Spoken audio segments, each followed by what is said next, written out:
Welcome everyone to the official live video for the New York City guide, the first ever to be official here on Urbanist and my personal channels as well as Ariel Vieira. I finally have written a guide. I'm so excited to share with all of you. You can find the link down in the description right now, or write !guide. It's a fully interactive guide with interactive maps that you can zoom in, zoom out, and use as you're exploring New York City. Plus, I cover best museums to visit, how to choose which observation deck to go to, best tips about the subway, and also many other pro tips that are necessary when traveling to New York City. Also a primer on the best hotels that I recommend in Midtown Manhattan. I'm Ariel, this is Urbanist. Let me know where you're watching from. And I'm actually multi-streaming, not just to YouTube, Facebook, and Twitch like I normally do, but I also have another camera right next to me with TikTok going live. So for anyone tuning in on TikTok, yeah, I do YouTube videos, Urbanist Exploring Cities. And today you feel free to ask me anything about the guide. I'll open up for the first 10 minutes. You can ask me literally anything you would like about the guide I just wrote to New York City. And then afterwards, you can ask me anything about New York City. The guide right now is available on pre-order. So there is a special price at $29.99, and then it will be raised up to $49.99. The reason I am offering a premium guide is because I don't want to give you a bunch of mini guides. Some of my colleagues, they're amazing guides to New York, and they're amazing at what they do in terms of New York City vlogging and giving you travel information. They do mini guides, and I personally don't like that style, especially when I travel on my own. I like having just one nice book that I can use for everything. In this case, it'll be a digital guide. So one nice guide on your app that you can access anything and everything you wanted to know about New York City. And that's why the price point is higher than what you find in other guides. Plus, there is a audio portion to it. So if you're a big fan of like Rick Steves audio tours, or if you're a big fan of any audio tour app, then you'll probably enjoy my guide as well. Nicole says, I enjoy the concept of one guide. Yes. Zone says, bro is looking majestic. Thank you so much. I appreciate that. I'm so glad you're enjoying it. Hello, MP from Long Beach. Welcome. Hello, Kay. Hello, Mika. Hello, Coke. Hello, Little Printer. Are there any immersive experiences in New York City? On my guide, I cover top 5 museums to visit. And those top 5 museums, 2 of them are pretty damn immersive. And you'll see them in the guide. The cool thing is I don't just mention about the museum. I mention when to go, how to go, and also I mention what are the nearest food and drinks. I think that's the thing I want to give you the most. Is it's fairly easy to know what are the main attractions to go to. Obviously, if you watch my videos on YouTube, Facebook, Instagram, TikTok, you already get an idea of what to visit in New York City. So I more so recommend, along with the obvious places to go to, where to go for food, drink, and coffee nearby. That is, I think, pretty important. What Wood says, I should do more Latin places. I might add Latin places. I do talk about Jackson Heights, and Jackson Heights has recommendations about Latin cuisine.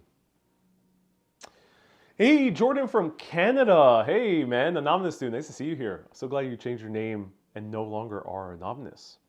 It says, what inspired you to do the guide? For a long time, I've wanted to do a guide. Let me switch over to jazz music. I'm gonna put on some jazz. For a very long time, I've wanted to do a guide.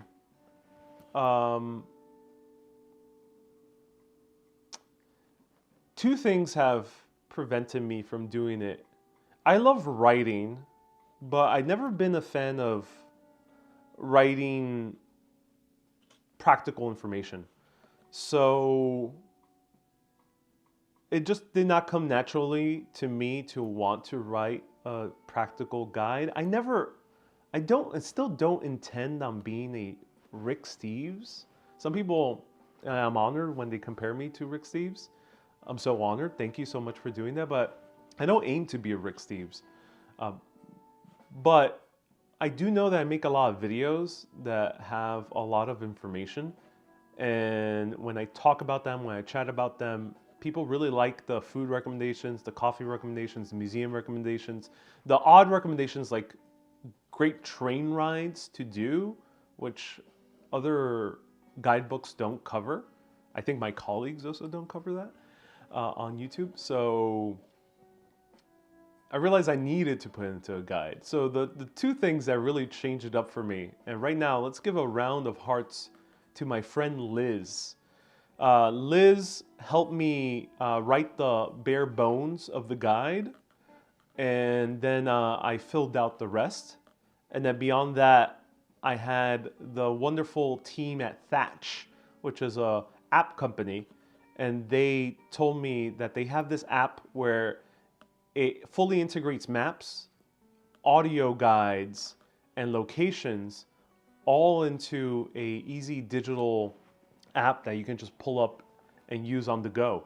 And that blew me away because I still intend on making a physical book at some point. But if I'm going to make a physical book, I intend to make it more artsier. I want to give you illustrations, my photography. I want to give you more essays. I want to give you more of an artsy experience when I make a book. But digitally, I think that was so cool. And also, they only take about 10%. So I still get almost the entire cut from the actual guide, which actually is a good deal compared to even Amazon. How much does it cost? Asked Wendy. Right now it's $29.99 special pre-order price until December 1st, and it'll be $50, $49.99, because I will be updating it and you'll be having much more audio notes and guides integrated by December 1st. Wendy says, is it free to subscribers? Not at the moment. It's a bit tricky to even provide something accessible for subscribers at the moment. But lo and behold, subscribers will continue getting bonus content. When the app gets a bit more sophisticated, it's not my own app, it's called Thatch. I will find a way to give a little bit extra to subscribers because I think they truly deserve it. Janice says, I pre-ordered. Oh, I'm so glad, Janice. Chris says, discount for members or patrons. Yes, there might be something in store later. Stay tuned. Any recommendations for Thanksgiving holidays? I'll answer questions about NYC in a bit. Let's give about 5 minutes. People are asking me, do I watch the World Cup? I don't watch the World Cup. I'm not really into sports. But ask me anything about writing a guide. And then I'll answer general questions about New York. But in terms of Thanksgiving, I'm going to add a holiday portion to this guide, which will be available by December 1st. So right now the guide is fully usable, but there's still a few sections to be added, including one about the holidays. Hey, Susie says, I pre-ordered to show my support. I don't go anywhere. Hopefully this will convince you to explore more of New York City, Susie. Hey, I'm so glad a lot of people are complimenting me on the gray streaks. Thank you so much, Ferramosa. Thank you so much. I'm so glad you enjoyed the gray streaks. I've been shaving my beard a lot for... Some songs are a bit distracting on this jazz playlist. I've been shaving my beard very closely for about like 2 years because I've had this gray part for about 2 years, and also in my side of my hair But I just decided to embrace it. Especially I've been getting so many compliments the past month. So thank you. I just decided to embrace it. Also, I kind of always wanted to have gray hair. I'm now in no rush. I'm gonna appreciate my black hair as much as I have it. But I like the idea of being a silver fox at some point in my life. Is there a scavenger hunt in the guide? Says Chris. No, it's not that type of guide. The guide is very practical, straight to the point. No scavenger hunts. That would be a separate product if I choose to make one. And I will probably team up with someone who's very good at making scavenger hunts. Is it difficult when it comes to choosing to keep or not to keep in the guidebook? It is. It is. I don't want to overwhelm you in the guidebook either. For TikTok audience or for anyone else wondering where to find the guide, on YouTube right now, go to Urbanist Exploring Cities, write !guide, and it'll pop up. If someone could write that down right now so I could put the link on screen. Otherwise, you can click the link in my bio. If you're watching on TikTok, click the link on my bio. It's right there. Also on Instagram, it's right there. On YouTube, you can go to my main link as well, and you'll find it.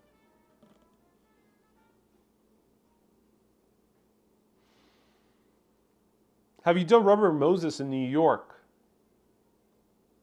Gaulet, I've talked significantly about Robert Moses. He is fascinating.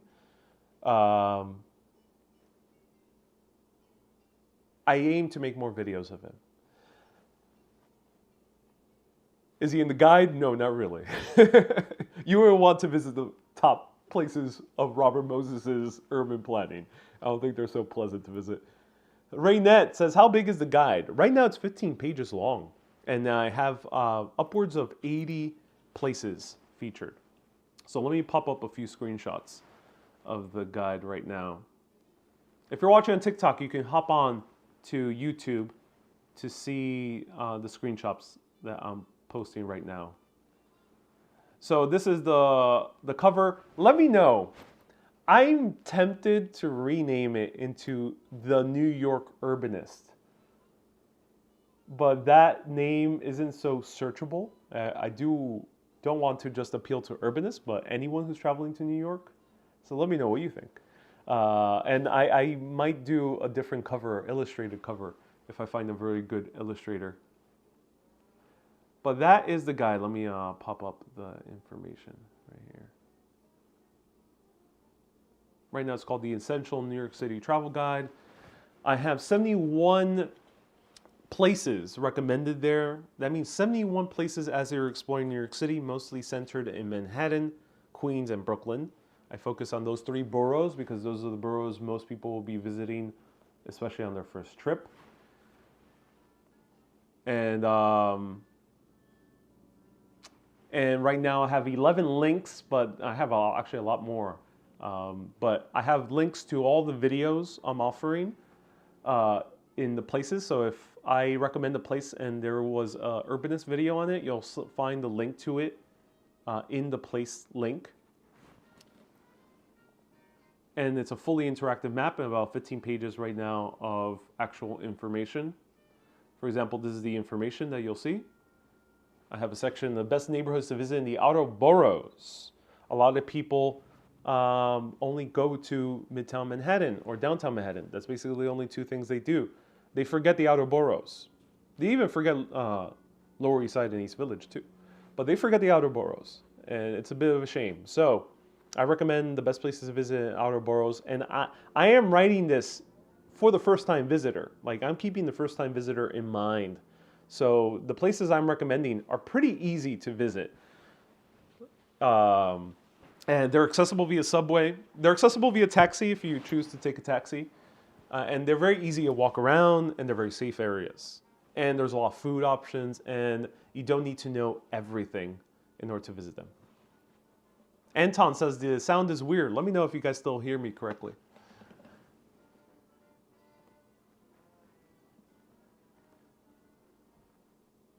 Here's another section. So I recommend museums. I recommend museums that are Two of them are super popular, and I recommend how to navigate them. The Metropolitan Museum of Art and the Museum of Natural History. Especially the Metropolitan Museum of Art is gigantic. You won't be able to see it all in one go. Don't try. But I do guide you on how to best navigate the Metropolitan Museum of Art. But aside from that, I recommend other museums, like the New York Transit Museum. And especially if you're traveling outside Midtown Manhattan, it might be a little bit overwhelming. You might not know where to eat and drink. So I got the list for you right next door. All the food and drink places are within maximum 10-minute walking distance. And then right here we have the location. So any location that you see, mention the guide. The guide is in layers. You see the main written portion of the guide, and there's place links. And these place links that you saw previously lead up to something like this. And someone asked me about the photos. The photos are actually scraped from Google Images. I might have some original photos that I'm inserting soon. But the cool thing is it also takes photos from people who already use Google Maps. So you don't need to do any extra searching on Google Maps. But this is how it shows up when you click on the place. This is a recommendation I have for a great speakeasy to visit, integrated into an amazing hotel recommendation, the William. This is the Raines Law Room. I have an audio portion where I briefly talk about the history of speakeasies. What is a speakeasy? Some people might not know. Some people might not know what's a special thing about speakeasies. I cover the history of it. And also I cover pro tip on how to visit it, especially if you're a solo traveler or if you're traveling with a couple. And then I give a written recommendation. And then also below, which you can't see right now, is all the information about the hours, the website, and the address. Everything you need, and the phone number, everything you need in order to visit the place. Does the guide have access to Google Street View? Not Google Street View, but has access to Google Maps. It is using Google Maps. So it's very accurate maps.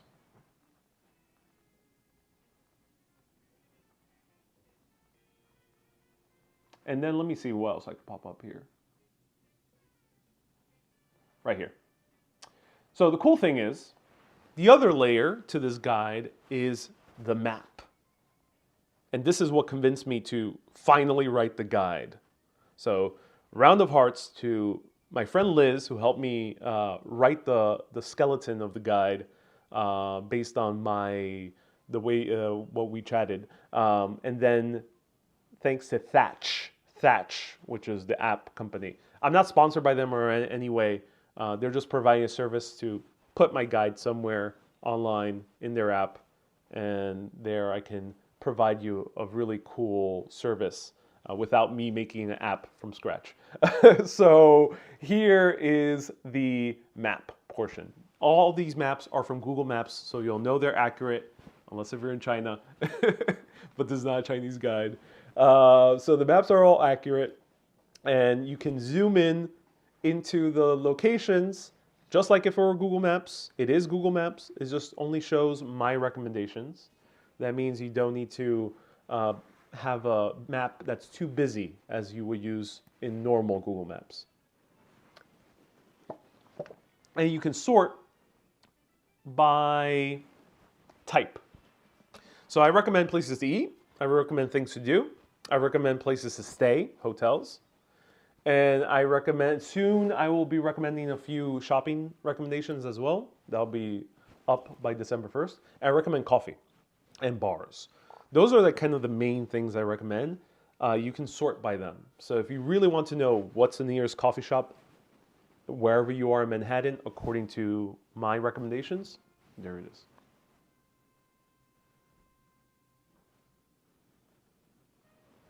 Is there a sample itinerary, says Chris. Yes, there is a sample itinerary. There's the perfect day to Midtown Manhattan.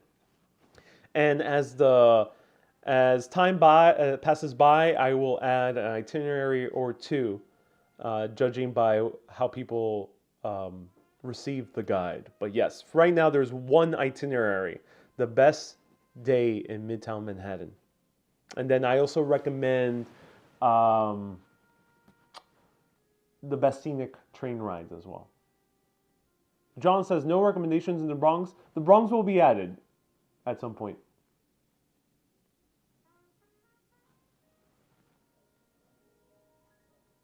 Wendy says, I had a dream you bought me clothes. I hope it was a good dream, Wendy. Have you went to Mayan temples, says Zenith. Zenith, yes, I had. No, I have only been to Aztec temples or Teotihuacan temple.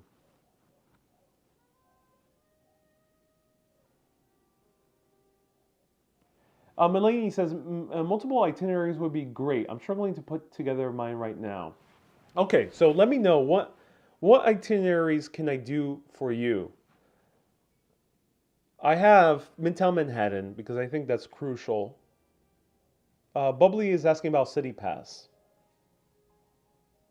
I actually got to use City Pass myself here. It's worth in some cities. It's not worth in all cities. In New York,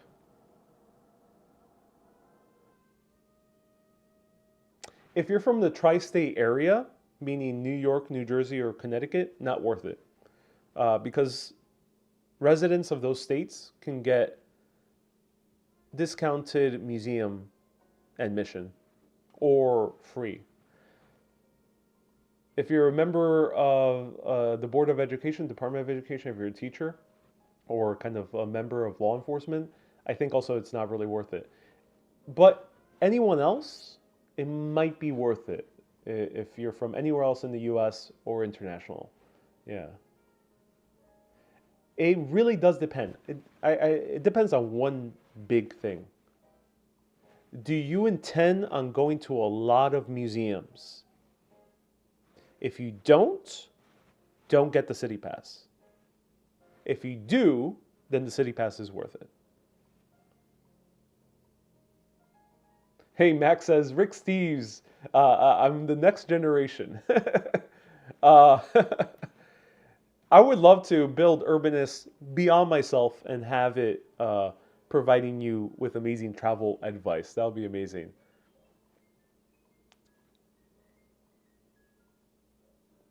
Is there any coupon codes? No, no coupon codes. No coupon codes. Only, oh, actually, one coupon. Not coupon, but one discount code. There's a link to hotels that can be discounted up to 70% off. You can access that right now. Right? Exclamation point hotels. Are you going to add live theater performances anytime soon, Jules? No. I appreciate you asking that. The reason I won't be adding that is because theater comes and goes. There's always new shows coming on and new shows going off. So I'd rather give you that recommendation in my videos, but not so much on the guide because it won't be always applicable. But I do give pro tips on how to buy tickets. I think that's more important, how to buy tickets. Hey, Bob says, I really enjoyed Ireland, your videos on YouTube. I'm so glad you did. I have to ask, is there pizza places? Yes. There is pizza places. They are recommended. I know people really love pizza. I will be adding a section about burgers as well because burgers are very important. So lo and behold, there is pizza. There will be more pizza. And I give you pizza recommendations.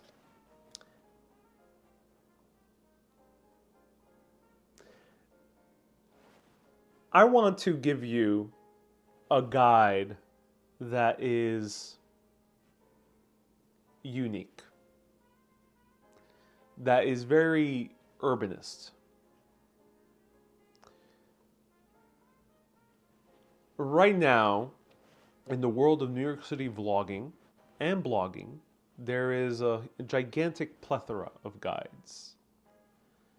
And I have many colleagues on YouTube who provide guides. I keep that in mind because they are excellent excellent vloggers who provide great information. But I want to provide something unique to you. So I keep that in mind. So with the pizza recommendations, I give a few of those pizza recommendations are ones you probably won't find in those other guides because I want to give you something unique. When are you coming back to Europe? I really want to go back to Europe. I'm sticking to New York for the holidays, but I really do want to go to Europe. Summit or the Edge Observatory, Adrian?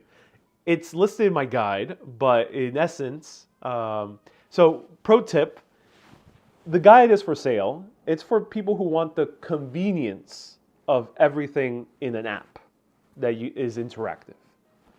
However, you don't need to buy the guide. This is probably one of the worst sales pitches ever. Because all of the information is already on my live videos. You can search, and if you watch my live videos religiously, or my short videos, you'll know a lot of the recommendations. You'll know a lot of the food places, you'll know a lot of the coffee places, you'll know a lot of the attractions. But if you want the convenience of it in one single place, then you can purchase the guide. So that said, I will tell you, you feel free to ask me anything moving forward about New York City. I'm going to tell you. It might be what you already read in the guide. The guide just gives you the opportunity to have it written down and interactive. So that said, the Summit or Hudson Yards. The Summit for me is best if you want a funhouse experience. The Summit is overwhelming. There's like rooms of mirrors. There's a balloon room. There's a elevator that's outside on the top of the building. It's a crazy experience. To me, it's more of a funhouse experience. It is not for the faint of heart. If you're afraid of heights, if you have vertigo, do not go. If there's accessibility issues, it might be a bit challenging to visit if you have accessibility concerns. That said, it is fun, but it is overwhelming. So you got a lot of time, and it is more expensive than the other ones. One Vanderbilt, this is the one right by Grand Central. And it's great for selfies. And if you have the budget and are with kids, your kids might love it. I would say above the age of, say, 6. Below that age, it might be still overwhelming. The Edge is a bit more of a calmer experience. If you are on a date, or if you are on a special anniversary, or you just want to have a romantic night out with your significant other, I would not go to One Vanderbilt, which is called the Summit.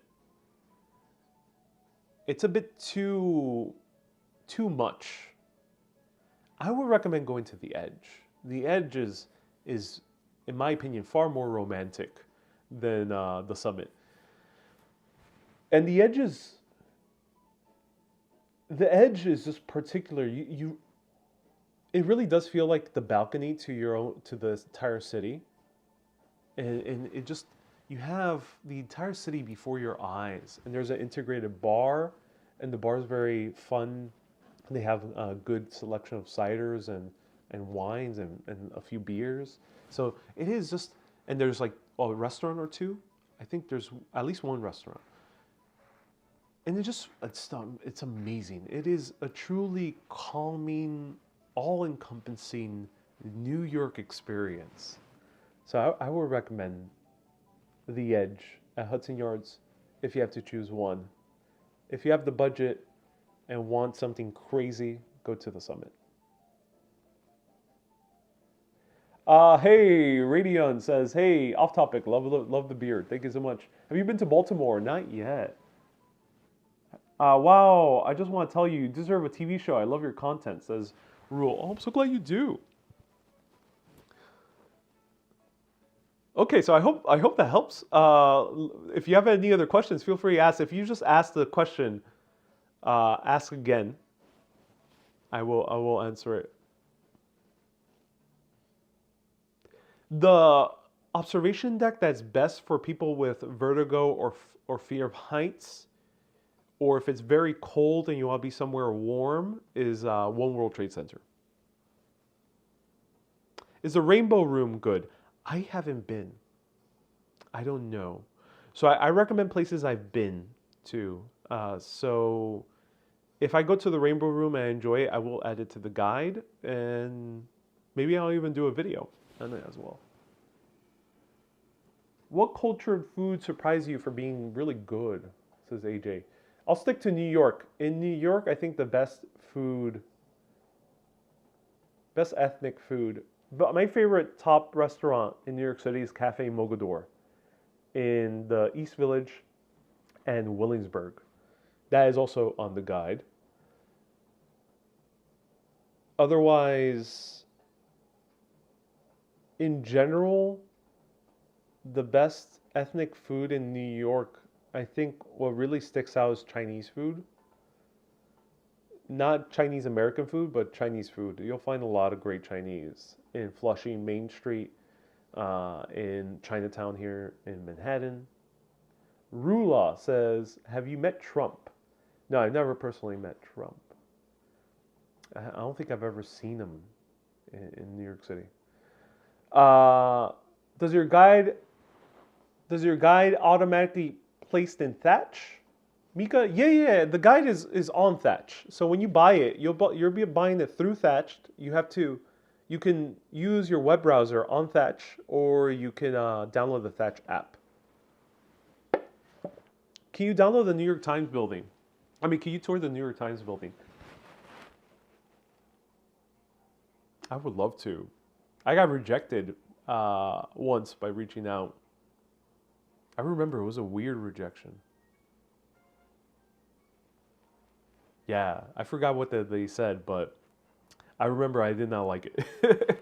They said something that like, they did not take my show seriously. I think that was the gist of it when I reached out, which was very disappointing.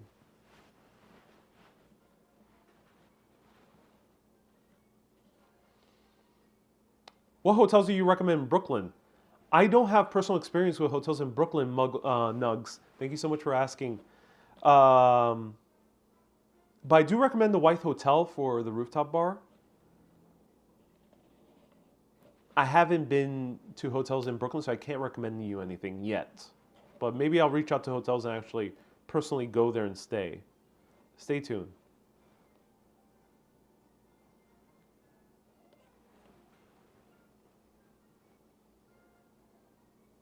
Nicole asked a question.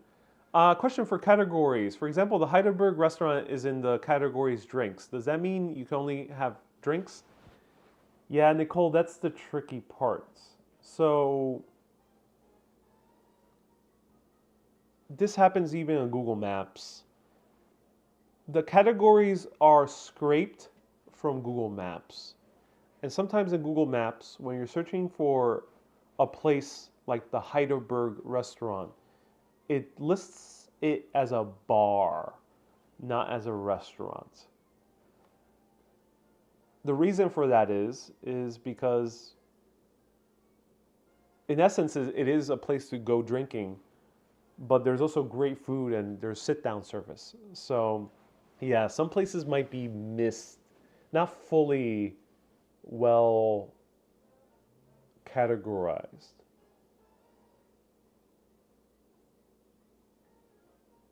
Ron says, can I buy a vowel? I have a lot of vowels to offer. Ale for North Macedonia. Thank you so much for tuning in. Yeah, so Nicole, I would say be a little bit discerning if you're searching for food and drink. Some great cocktail places have food as well. If it has great food, I will mention it in the tips section. Not all of them do, but some of them do. And then some restaurants have really great drinks. But know this, and I'm going to include this in the guide. Actually, this is very important, especially if you're from Europe. In Europe, it's fairly normal to sit down and you can just have a drink. Not here in the U.S. I'm gonna put a little section on common restaurant etiquette here in the U.S. But yeah, in the U.S. you can't just sit down for a drink generally, unless if it's just a cocktail bar. If it's anything more, if they're serving full plates, generally they want you to order food if you're sitting down. And sometimes they will, this has happened to me unfortunately, I've been kicked out of restaurants because I just wanted to sit down and have a drink with friends, and they said, no, you got to order food. So that has happened. So yeah, do keep that in mind whenever you're going out. If you intend just drinking, go to the bar.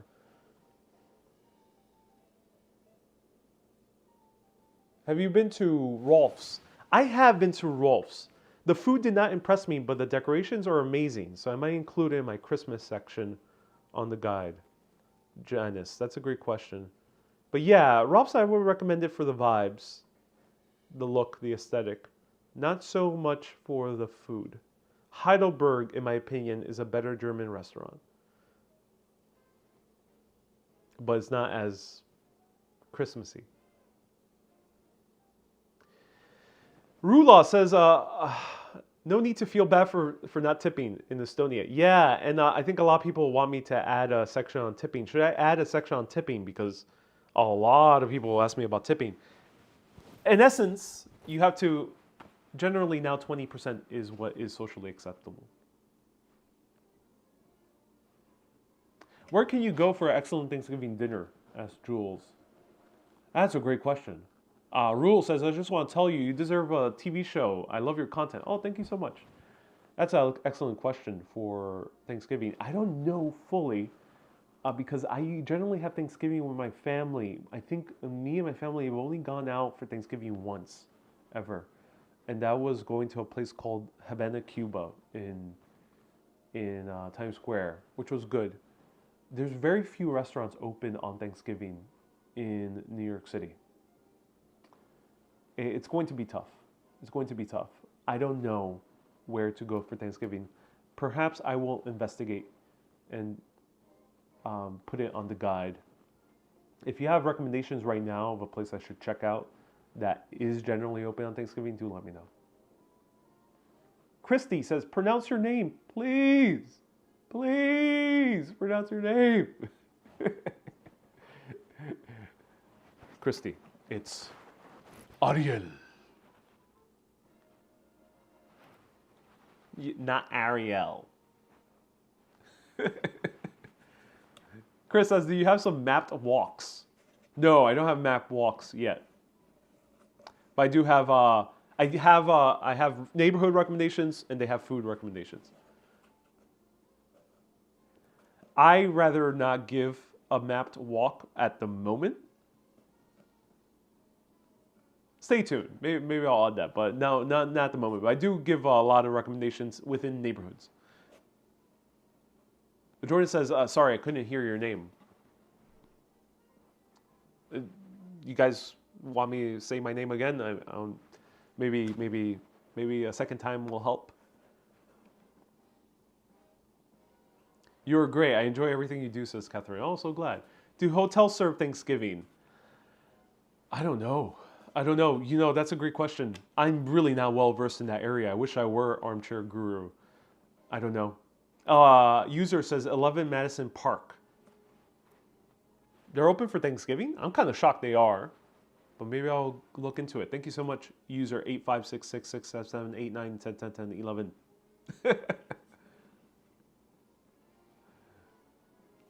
Least favorite city to visit?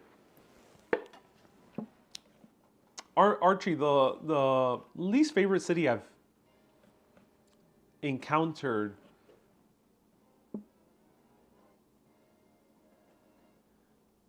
I was a bit bored in Chicago. The architecture is stunning, but I was a bit bored in Chicago. I would say the one that made me feel more uncomfortable was Madrid. Oh, okay, so people are asking, how do you pronounce your name? One more time. Okay, one more time. It's Ariel. That's how you pronounce my name. Okay. Not Ariel. Not Ariel.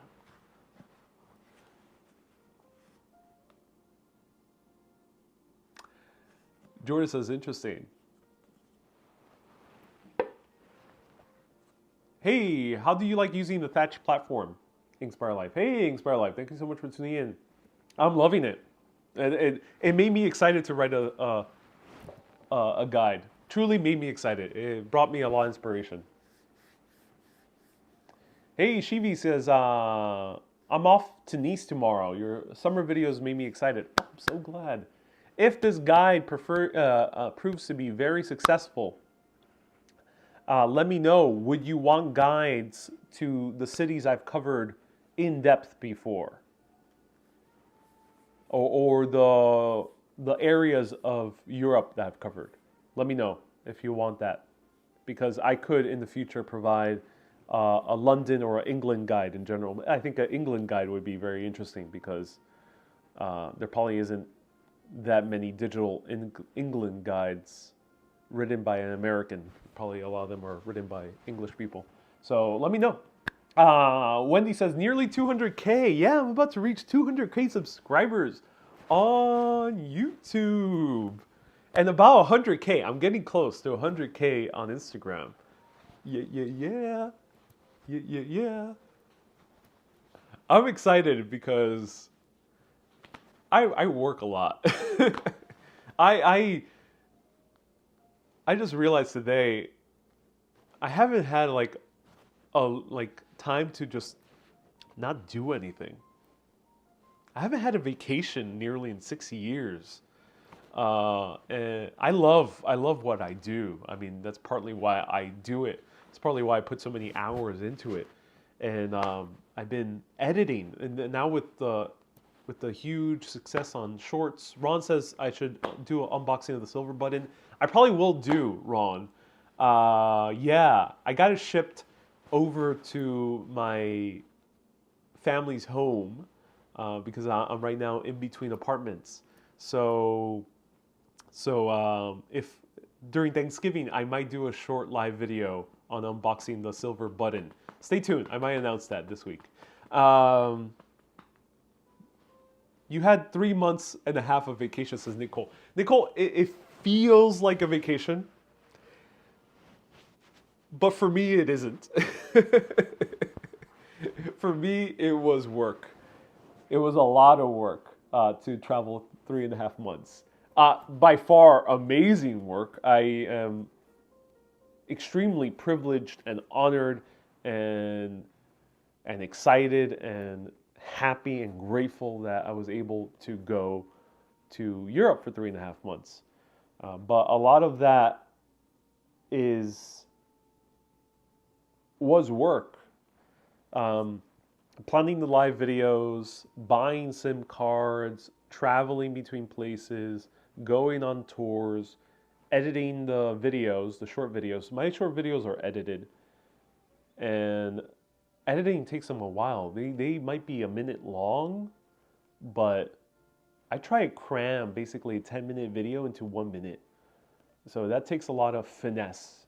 It takes a lot of trial and error when it comes to editing. So it takes me quite a while to edit. It's not something that you can do that easy. And then research. So I cover history, I cover urbanism, I cover culture, and I do a lot of research. My videos might not feel like in-depth history tours, especially in the past year. But you can tell, I think some of you definitely could tell, I go pretty deep into what I learn about history and culture. So I have enough to talk about in a 2, 3 hour, 5 hour, 6 hour live video. Janet says, is he live? Yes, I am live right now. I gotta open up my window. Bear with me, I gotta open up my window. I'll be back. Stay there. Hey, don't go.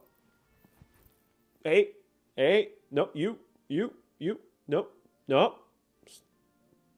Stay there.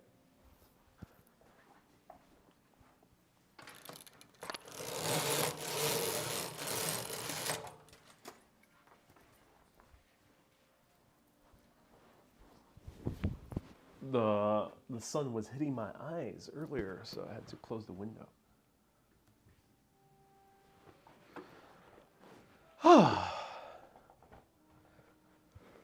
Excuse me.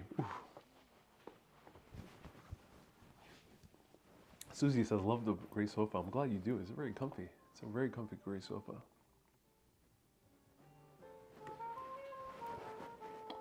Bobby, nice to see you here.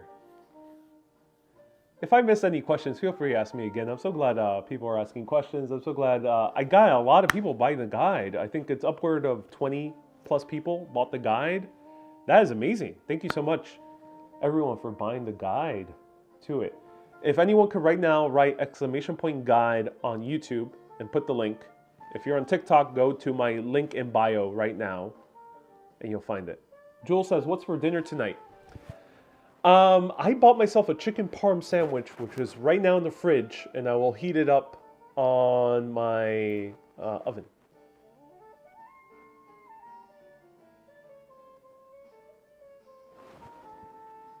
What's the score for the sofa? So right now, I am still on the apartment hunt. So I am in between apartments. I am staying I'm subleasing an apartment. If you don't know what that is, it's basically not renting for a full year, but renting for a few months. So this couch, and I won't answer any other questions about the apartment or where I'm at, so because I still enjoy my privacy. But this couch, it's a futon. It is nice, but the futons still have a lot of like wide leg room. And I don't like it. I really don't like it too much. It is nice to lounge. So I have like an ottoman in front of me, and it is nice to kind of put my legs up. So I would give it a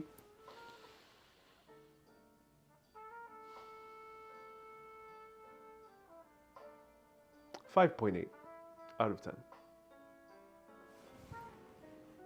Would love for you to do a London guide, says Deb. Okay, Deb, thank you. Okay, thank you. I just might do a London guide. I really do. I deeply love London. Deeply love London. So I just might. Tipping culture for Europeans is a really hard to understand. Okay, so this seems to be a really, really big pain point. Thank you so much for letting me know.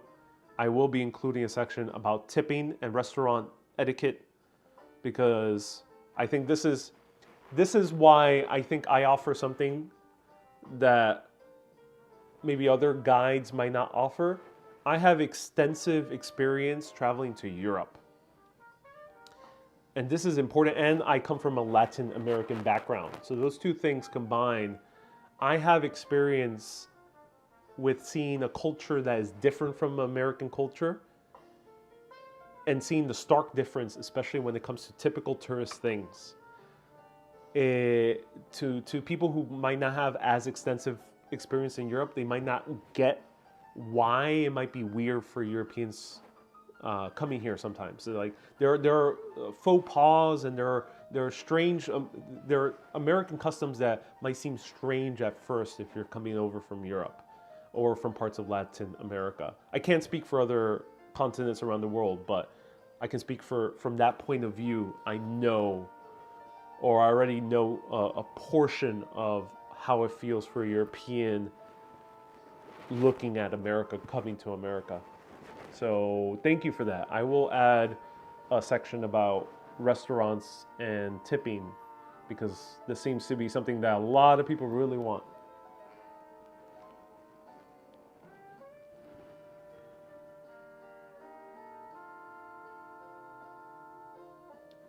Living in lavish places, does that prevent rats? That's a great question. In New York City has a big rat problem. So apparently, if it's a very expensive building, the chances are very low that rats will be there. The higher up you are, the lesser chance there are rats. If you go super high up, pretty non-existent there are rats. But I have it on good authority from speaking to people who are in real estate and development that rats are a big problem in New York City. I've been so grateful that I haven't encountered them. Nor cockroaches. I've been so grateful. I think 20 years of my life, more, 30 years of my life. I think last time I saw cockroaches was when I was a little kid living in Jackson Heights. I've been so grateful. That I only had one hotel experience in Europe. That was in Athens, where there was a few cockroaches. That mic is rubbing on your shirt. Oh, thank you for letting me know.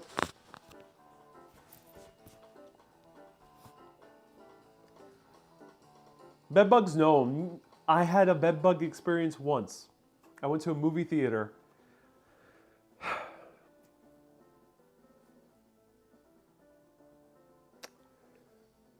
I'm not sure if I should mention the theater's name, because it was. I will no longer go to this movie theater, but it was a good theater. Um, it's a shame because if it weren't for bed bugs, this theater would be probably one of the better ones in New York City. But yeah, I went one time to a movie. I went twice to a movie theater, and I came out of the movie with a huge streak of little bites on my arm, and this happened twice. Each time, I went back home, put all my clothes in a plastic bag, sealed it, took a shower with as much soap as I could, and then I washed all my clothes. So luckily, it never spread. But yes, twice it happened. Lo and behold, this movie theater is not recommended in my guide, but I will be recommending other movie theaters that I personally do enjoy that I do recommend.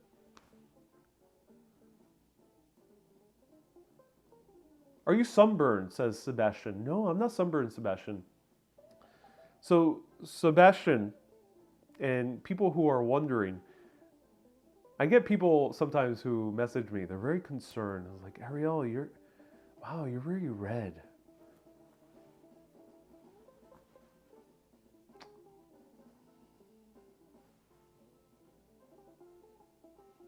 When you're making a video, it's similar to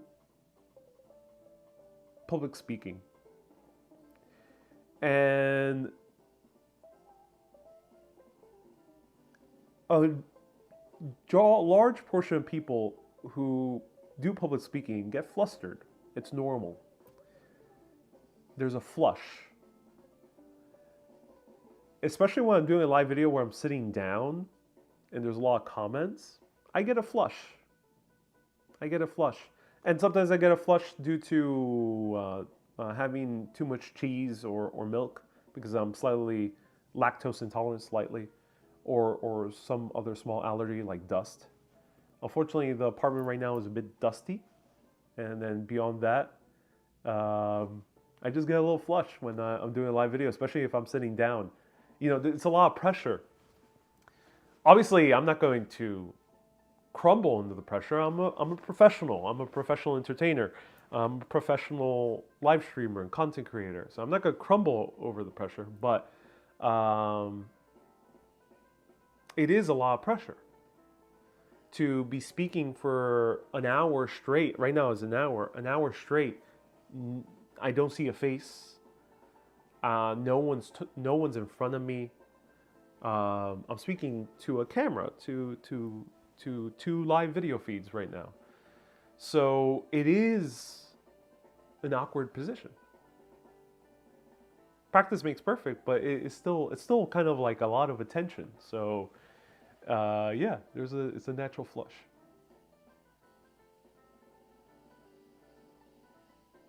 It's a natural flush. And I'm trying. Practice makes perfect. You know, I for sure as hell have now a lot more on-camera presence and charisma than I did 6 years ago. And then the other thing is I'm seeing myself on the camera too. So to me, the on-camera flush happens a lot less if someone's recording me. And I like when I work with camera people who give me feedback. I know they're there with me. They're not super focused on just the camera. I like when they're there. When I'm out in public, to me now is just normal. Doing like a major attraction, big neighborhood, busy city street is just normal. But when I'm in the restaurant alone and it's a bit quieter, or doing these live streams where I'm sitting down in an apartment on my own, yeah, then it's a bit more prone to a flush.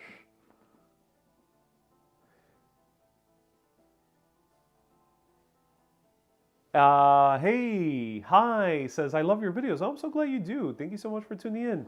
What are the chances that you pay my student loans, says Troll? None. It sucks that you have student loans. That really does suck. I hope you find a way.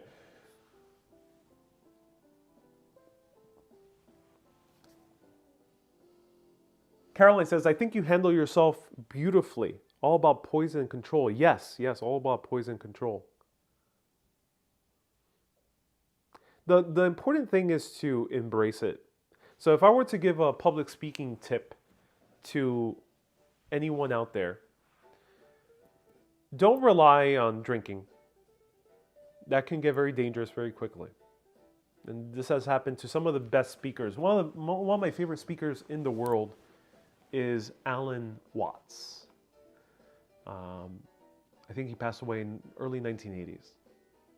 And I've talked about him many times.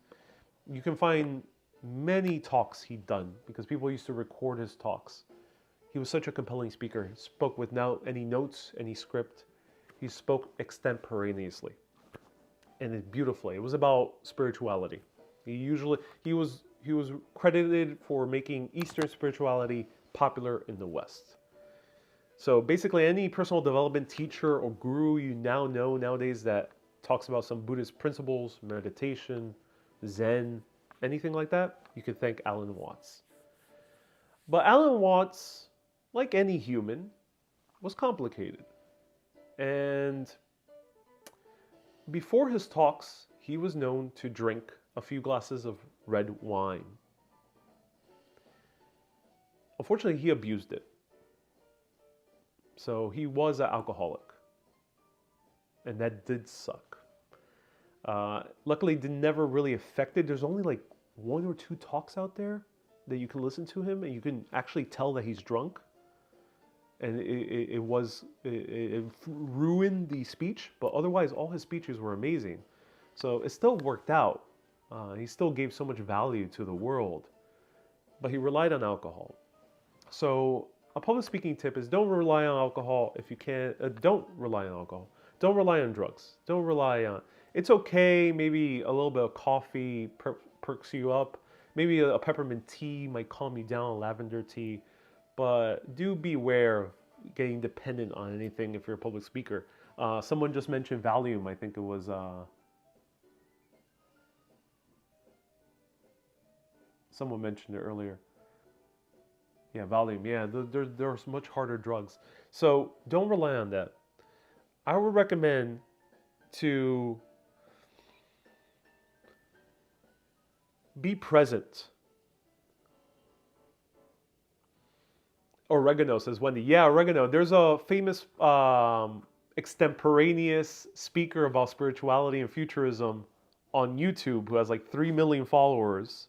He is amazing. I'm not going to call him out right now, but I've met many people who are friends with this guy, and he does big speaking gigs. He smokes some weed before every video, which I don't do. Sometimes I have a cocktail or a beer, but it's definitely not for every video. Definitely for the majority of videos, only when I really cover a cocktail bar or a restaurant. So I would say not to rely on that. I would say to really be in the present moment. Be here, be now. And own up to the awkwardness. Own up to it. So if you're feeling uncomfortable, shake it out. You know, it's okay to be in front of an audience or be in front of a video and kind of shake it out. For me, it's a lot easier to have more expansive body language. It just, to me, is a lot easier. Because when I start getting nervous, anyone who starts getting nervous, they start, their body language starts getting tight and you start going like this. You see a lot of comedians always like this, and that means they're not that good. Those comedians starting out. especially when they start going like this. It's closed off body language. So for me, sometimes it's good to just kind of lounge about, kind of open up my body language. And another thing is to just own up. Sometimes it just own up, saying, "Hey, I'm a bit nervous. I'm a bit. It feels a bit awkward." Own up to it, and then you don't need to be speaking all the time. Sometimes it's okay to take a break, take a pause.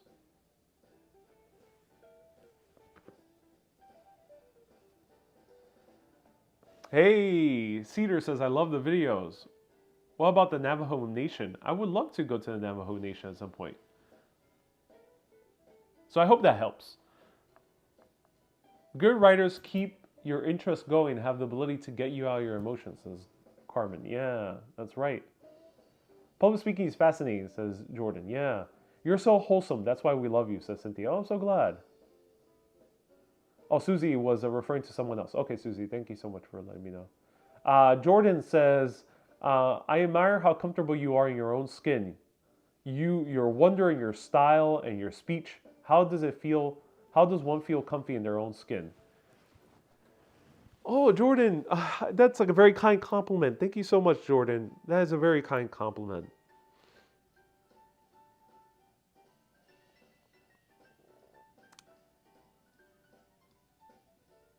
There's a great line from Game of Thrones said by the character played by Peter Dinklage. Tyrion? What was his name again? Tyrion Lannister? Tyrion Lannister? I think it was Tyrion, right? Do let me know his name again. The character played by Peter Dinklage. He said that, something along the lines, I forgot the exact quote, but he said, if you own up to your flaws, if you wear them as armor, no one can touch you. Let me find the exact quote. I have a laptop here. I usually don't do this on regular live videos, but I'm going to search it up because I think it's worth telling you the exact quote. Tyrion Lannister. Thank you so much. Tyrion Lannister.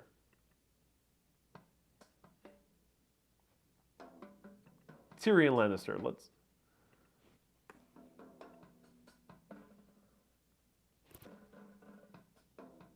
Ariel is pure in this day and age, so unusual and underappreciated, says Cynthia. Oh, so glad, Cynthia. Thank you. So again, feel free to buy the guide. We have a lot of people buying the guide right now. Wow, thank you so much for buying the guide. We have a few people who bought the guide. That's awesome.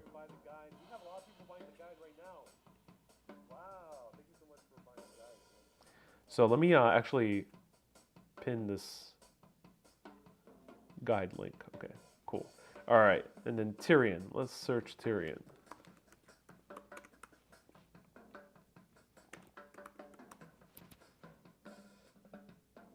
Claire says, Ariel, you're very wholesome. Any fun history facts about New Zealand off the top of your head? I was shocked, and Daniel, I'm a lover of history in general, so I was shocked to hear that the Maori was armed with rifles, and they actually tried to fend off the English when they tried to colonize New Zealand with guns. That was very rare outside of, very rare outside of Africa or Asia.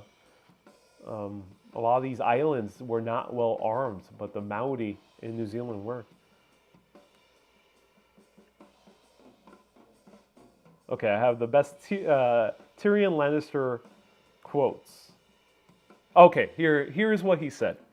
I gotta put some dramatic music for this. Let's put some cinematic music.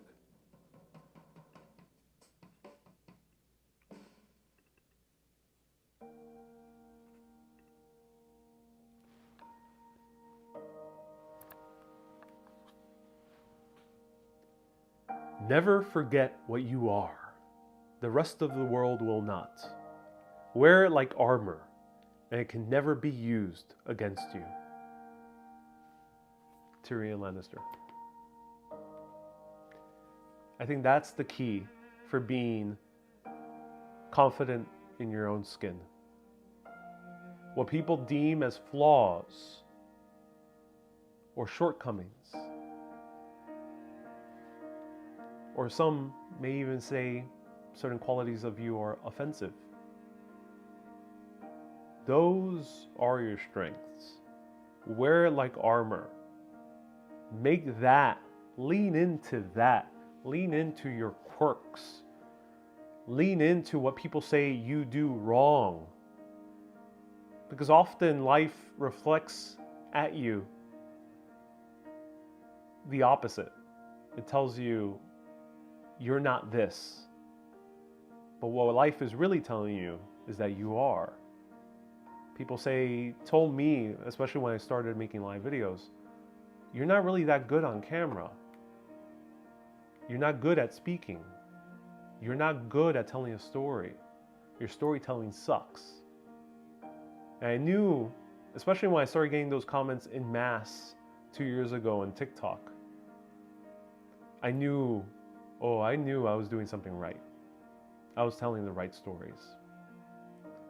Because to try to impress 100% of the people out there is always going to be futile. 90% of the people are going to hate you anyway. And this was a quote by Aziz Ansari. He said, 90% of the people are going to hate you. Don't try to win them over. Only focus on those 10%. And that's how you can be comfortable in your own skin. If you know you're really attracting and connecting with those 10%, it will change your life. It will make you feel fearless in many aspects of life. It'll make you feel powerful. Lean in. That's my recommendation.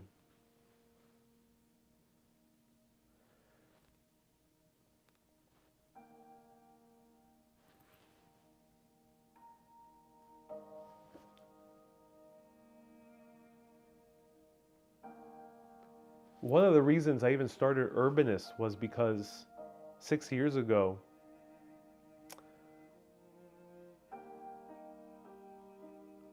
I was making live videos for a company. I'll say this publicly now because the company has changed hands and basically everyone has gone to different companies. But I used to work for Curbed, and I started making live videos for them. And they were successful. Some people like Kay over here has seen those videos, Susie as well, Cherry, Cheryl, Dolores, many others have seen these videos when I started making them 2016. And they got a lot of views. And I wasn't the only one on camera. I was sharing the camera with the experts, which was the editors, the journalists who write the articles about New York. And I was mostly the cameraman and kind of the MC, the host, guiding this experience with them as the expert.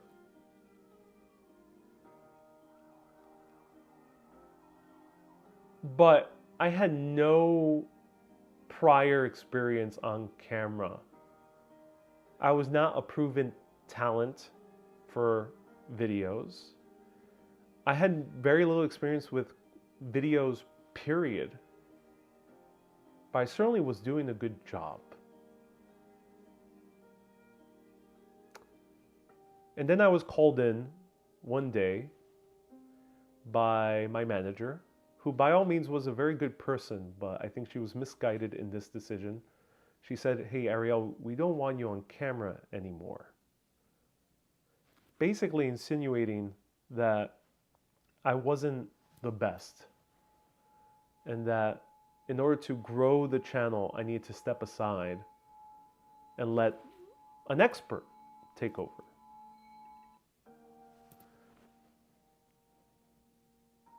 And this was heart-wrenching because I was already getting so used to videos. You know,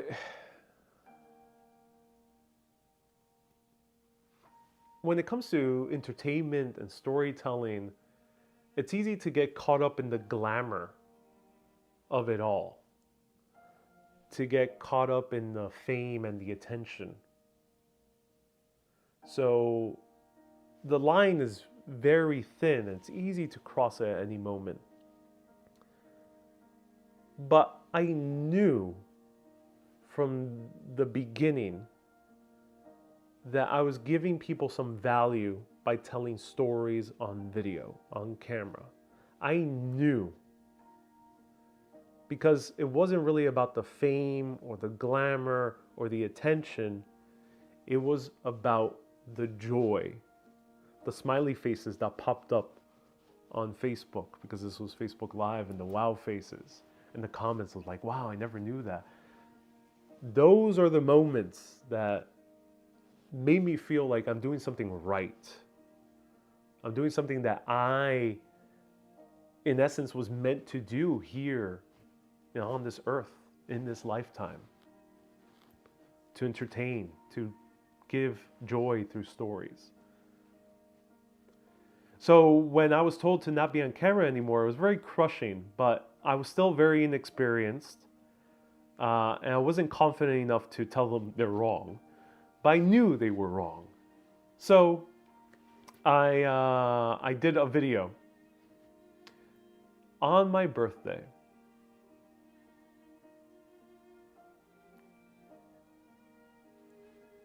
And it was with one of the journalists, who super talented journalist. She's no longer working with the company, so I'll say her name, Amy Platt. And she's written a book about New York City, about the best subway stops in New York City. She's super talented. She lights up when she talks about New York. But she was super shy when starting out. And I think that's why I also felt I was providing a good service, because I got a very camera shy journalist to light up on camera, because I end up guiding the conversation to the topic she loved the most, which was New York. So I did those were the videos I did with her and two other people.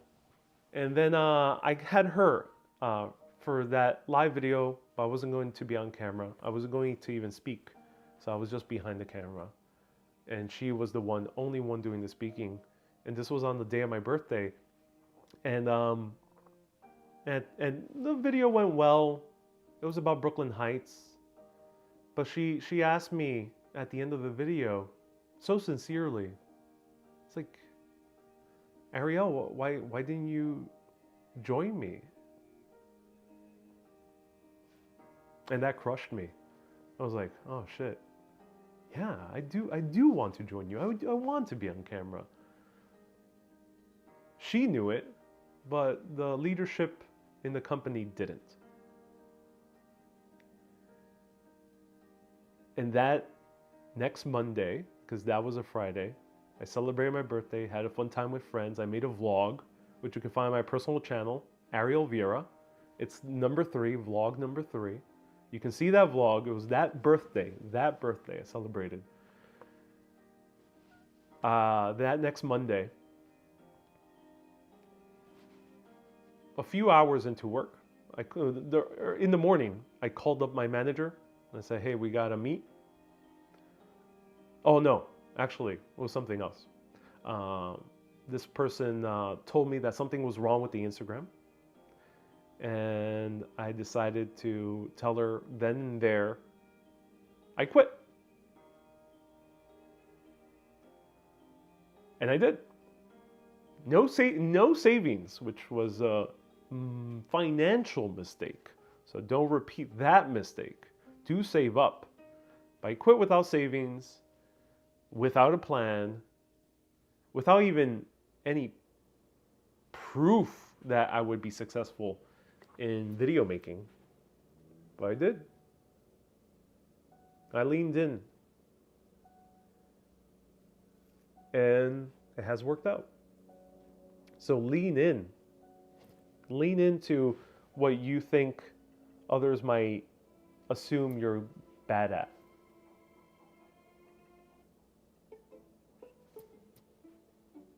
And Cynthia says, follow your bliss. Yeah. Do you live in NYC? I do live in New York, yeah. Wow, you got that it factor, says Paul. Oh, I'm glad, Paul. I appreciate that. How would you be well when you're sick? Oh, I'm not sure how to be well when you're sick, but it might be sometimes a little bit tough to hear, but if you're suffering from an ailment, Western medicine is great. There's a reason why Western medicine has changed the world for the better. Eastern medicine is great too, for that regard. And ancient plant medicines are awesome. If you're not finding the best results in any of those realms, always look within. It's really hard. But do look within. It's really hard. But I think if you honestly look at your life and how you feel and the emotions you're going through and the experiences you've went through, I think you might get some healing from that.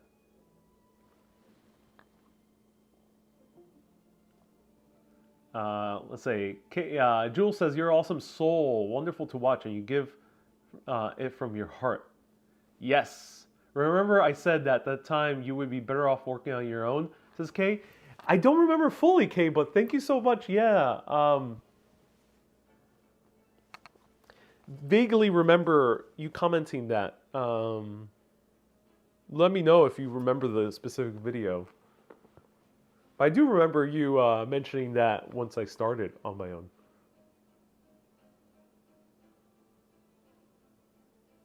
Oleg says, proven medicine is the only thing we should trust. Trust your gut, I would say. Even more than what anyone else might say. I'm so excited you were in Stockholm. Did you go to the Stockholm Public Library? I don't think so. I didn't manage to go to the public library. Stockholm was awesome. There was more to Stockholm. And I was there for a week, but I felt like I should have done more. Pro tip, don't listen to the locals. So there's this entire sense of traveling like a local.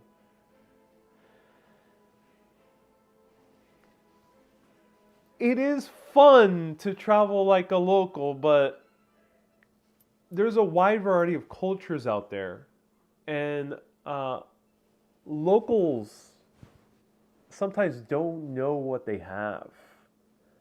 They fail to see what makes their city truly beautiful. At least from my perspective, as someone who's traveled a lot.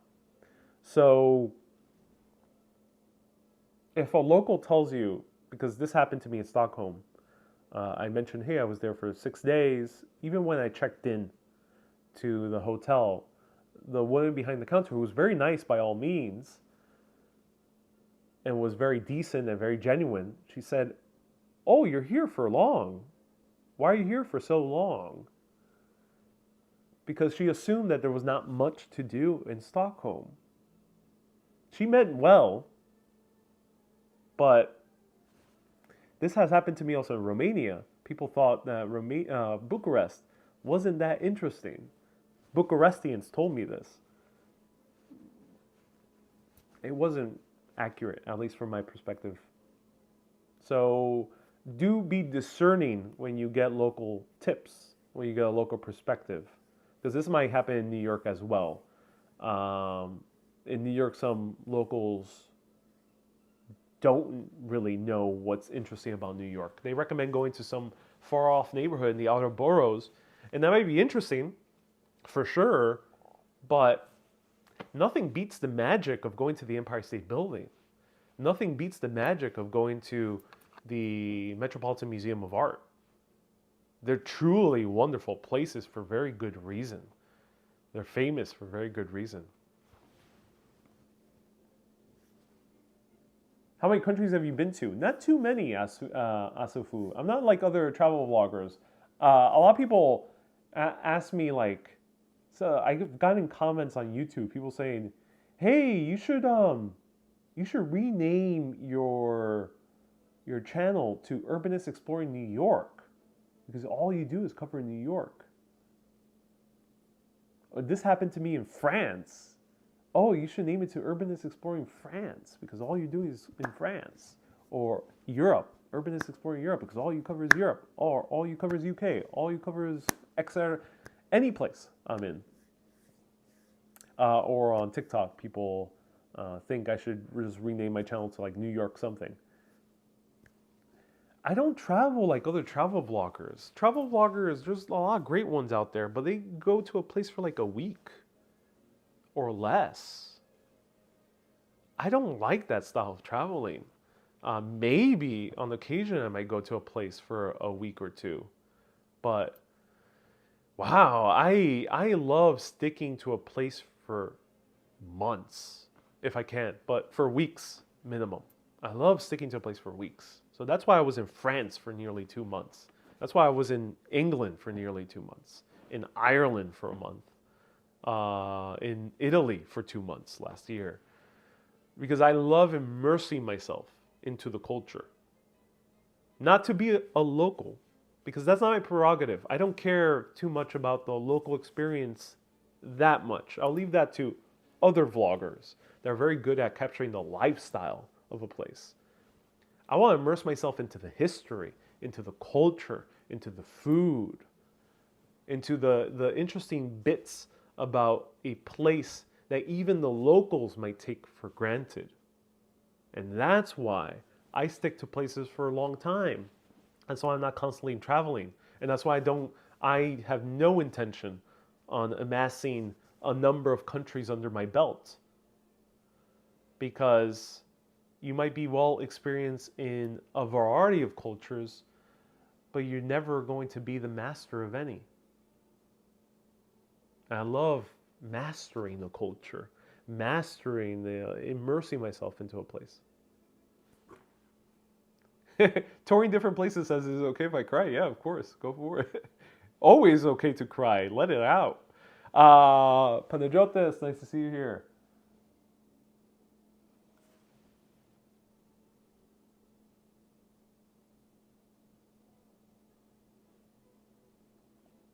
Jordan is paraphrasing Bruce Lee, saying, "Don't speak of yourself as a joke. Your body doesn't know the difference. Words are energy and cast spells. Change the way you speak about yourself and change your life." Yes. Yes. Yes, it's important to be very discerning of what you speak about.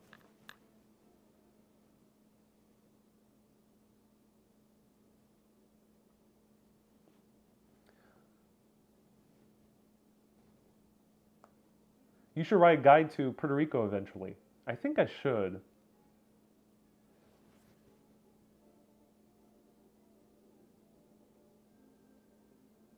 Hey, Nicholas. Thank you so much for tuning in. I really appreciate you commenting. Nicholas says, "I noticed when you do YouTube shorts, you're mostly exploring Manhattan. I think you should also explore the boroughs." Um, I have covered other boroughs, so you do see places of other boroughs. It's not just Manhattan. I have videos about Queens. I definitely have videos about Brooklyn, a lot of them. And I have videos about the Bronx. And Staten Island, I only have a few. Staten Island is very car-centric, so I haven't found it so fun to visit Staten Island. And then the Bronx, I haven't covered it extensively, but I have done long live videos about the Bronx before. But Staten Island, there's still places I might go to. I still want to cover the Anne Austen house, for example.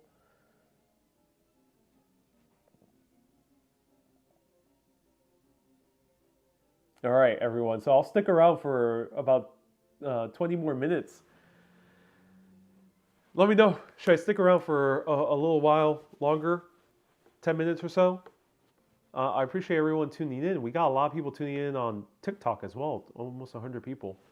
That's amazing. And then a few people tuning in on YouTube as well.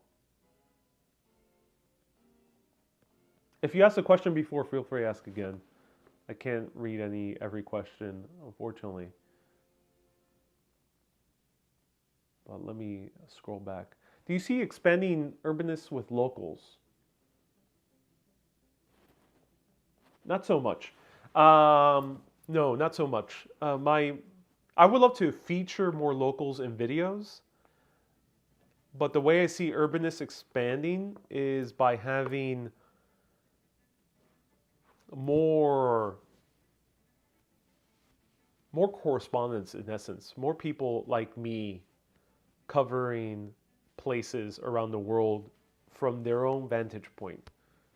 I want to find true personalities, people who really shine on camera for any specific reason. But I really want to get someone who really is an entertainer at heart and appreciates something about travel. Maybe the history, maybe the food, maybe um, urban exploration, meeting locals. It could be any aspect, but that's how I envision expanding Urbanist eventually. Is having more people um, make videos on Urbanist, or making a bigger production. That too. What country is next on your travel list? I'm not sure yet. I am tempted to give Spain another chance. Really tempted to give Spain another chance. I also want to speak more Spanish.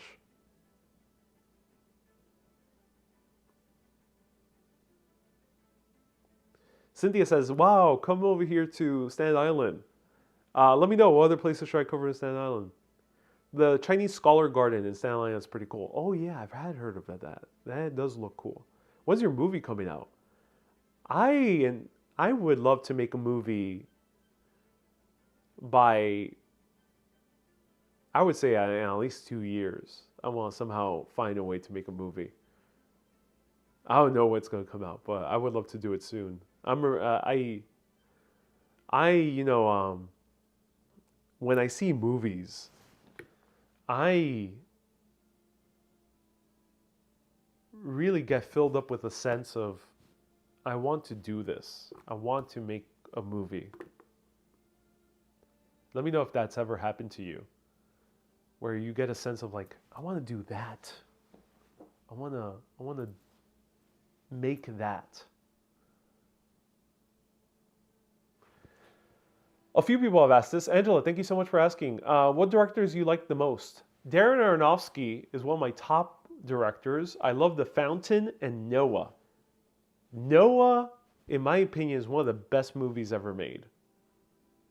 Ironically, it's not that critically acclaimed, but to me, it's such a mind-blowing, epic film. I love Noah. And the way that it integrated ancient prehistoric mythology into it was amazing. And lore. Beyond that, Steven Spielberg, of course. I say of course because he's probably on most people's list, but I love Steven Spielberg. I love, who else?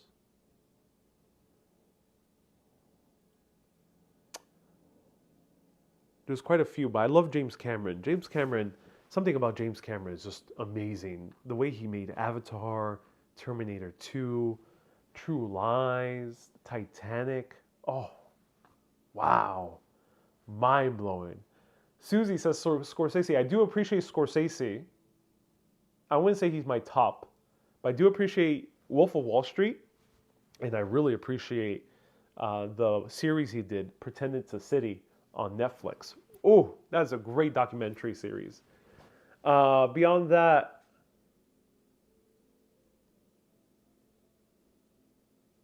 those are the directors that stick out to me the most. I recently saw Decision to Leave, which was directed by Park Chan-wook, and oh my god, that man knows how to direct. Bet you secretly watch Love Actually. Gary, not secretly. That, what's the guy's name who made Love Actually along with a amazing amount of movies? I love his work. I Love Actually is one of my favorite films. I love Paddington, Love Actually. Notting Hill is a great film, in my opinion, as well. Yesterday was an excellent film made by that same writer, and he ended up directing that one. So Yesterday is really good as well. There's so many great films out there that I think are underrated. I love those type of films. I love Nick and Nora's Infinite Playlist. It's one of my favorite films in New York. King Kong, the Peter Jackson version. Oh my God. The Mummy, one of my all-time favorite movies of all time. Just The Mummy is amazing. I would love to make a movie as adventurous as that one. Nora Ephron. And Nora Ephron was great. I love more. Her name is escaping me as well, but the one who directed The Intern, Holiday. She's one of the best ones. Richard Curtis. Thank you so much. Richard Curtis. Great director and great writer. What about Christopher Nolan?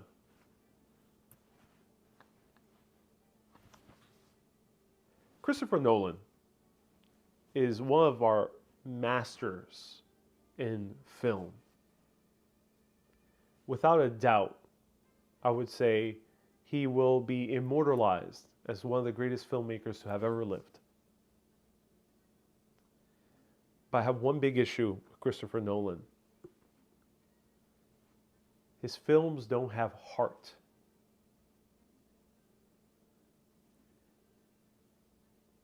And it's such a shame because they're so beautifully made, but they're rather cold and analytical. And it's weird because Interstellar, in essence, is a film about heart, about love being the true force in the universe. And yet, watching Interstellar, I felt no love.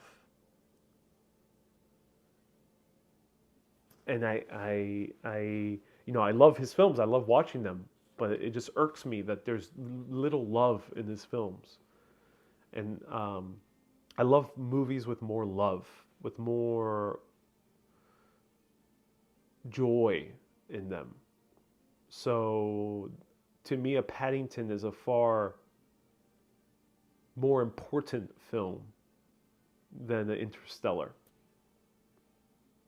To me, Paddington is a film that truly shows the power of love, where Interstellar fails at it.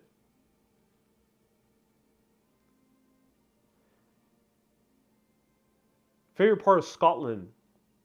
Oh, I loved everywhere in Scotland, but Edinburgh is just an amazing city. It's an amazing city. I love the Highlands. The Highlands were amazing too. In my opinion, Paddington 1 and 2 is one of the best films ever made. Truly. If I were to make a best films list, it would be The Fountain, Noah, Paddington 1 and 2, The Mummy. Those would be 5 films I would put in my top.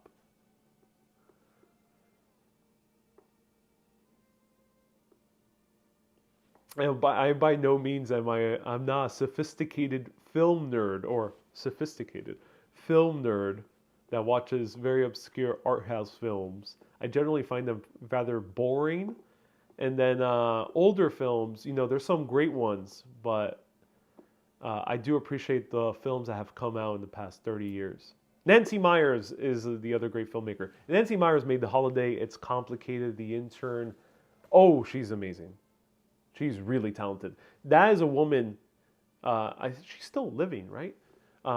She is a director and a writer that really gets it, in my opinion. Really gets love, really gets, I think, the true essence of romance, and really gets relationships. I by no means am an expert in those things, but I've read a lot about it. I'm very fascinated by that realm of life. And I think she gets it. She's a filmmaker that really makes it grounded in her films. Not too frilly, not too fluttery, not too Hollywood. Nora Ephron does that. She's like Nancy Myers, but a little bit more Hollywood, a little bit more kitschy. Oleg says, "What's your favorite movie that you like to remake?" I wouldn't. In essence, I wouldn't want to remake any movie. With the only one that I would want to readapt is In the Heights. I I did not like In the Heights. I did not think In the Heights was good. It failed to, I think, capture the essence of living in New York City.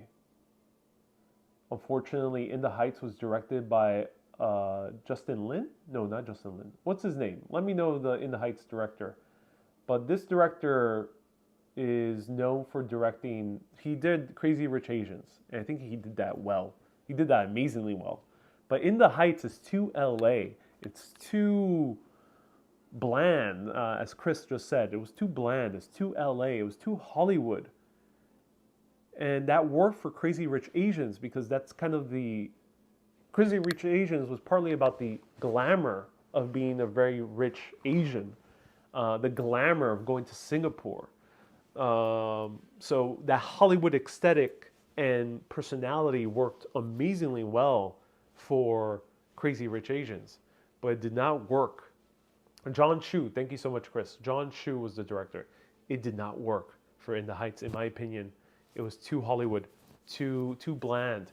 In the Heights, there's a tender heart to In the Heights that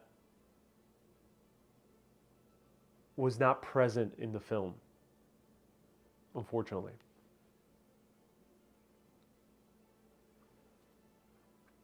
And I think it wasn't due to the songs, because the songs are amazing. The songs have the heart. I think it was due to the direction.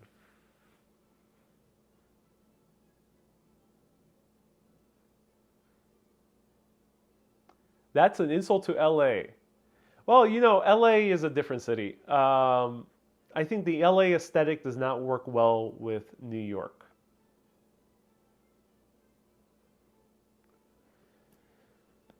I saw the plates In the Heights. No comparison, says Janice. Yeah.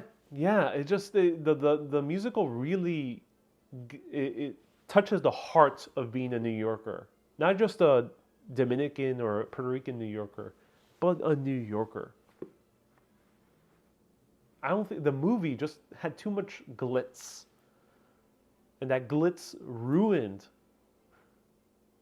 the film. I think it needed more grit, and not in the shape of the storyline, because the storyline is about community getting together, but in the terms of the direction, in the look of the film, in the set design, it needed more grit. I felt like I was in the sanitized version of New York. And I don't want a sanitized version of New York, especially for a story like In the Heights. You had to ground it, especially since the story is about a real community. It is a musical, so obviously it's going to feel weird. But I think the movie that did that balance well, in my opinion, was Steven Spielberg with West Side Story. He got the grit of New York in West Side Story, he more so than the first film, and he really showed New York City history, which the first film you did not really get too much of an understanding of how New York was in that era. The original film focused more on the operatic quality of the story, the Romeo and Juliet element. But I think Steven Spielberg's version was taking this operatic story and grounding it into a real place. And it worked so well, in my opinion. Yeah, you should do a movie, even Indiana Jones. Or indie film. Oh, I thought you said Indiana Jones. Indie film. Yeah, we'd love to do an indie film. The opening of the movie told the real story. Yeah, Susie, that's right. Even in that first shot, I was so skeptical about In the Heights. Super skeptical. I did not think it was going to be a good film. until that first shot. I literally gasped in the theater. I was like, that was me. I went on my own, and the theater was pretty crowded. But I was like, what the? Because the first shot, this is not going to be a spoiler, of course, because this is the first shot. It starts with a look of a bulldozer crumbling down one of the tenements in what used to be called San Juan Hill in New York City.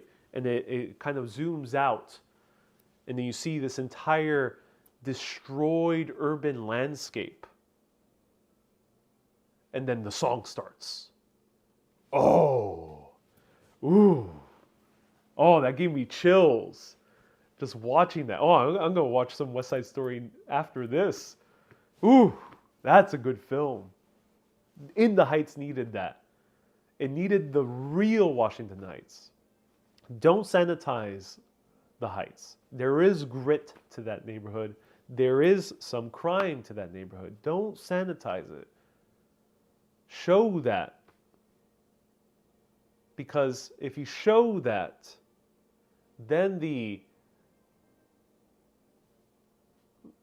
story about the community coming together and the love stories within it feel all the more vibrant.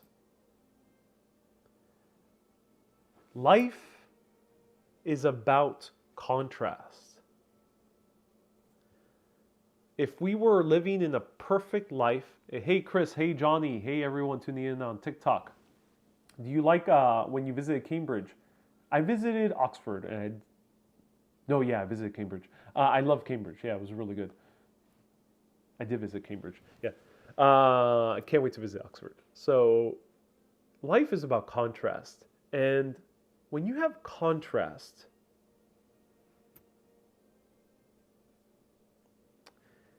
it makes the highs much higher and certainly makes the lows feel much lower.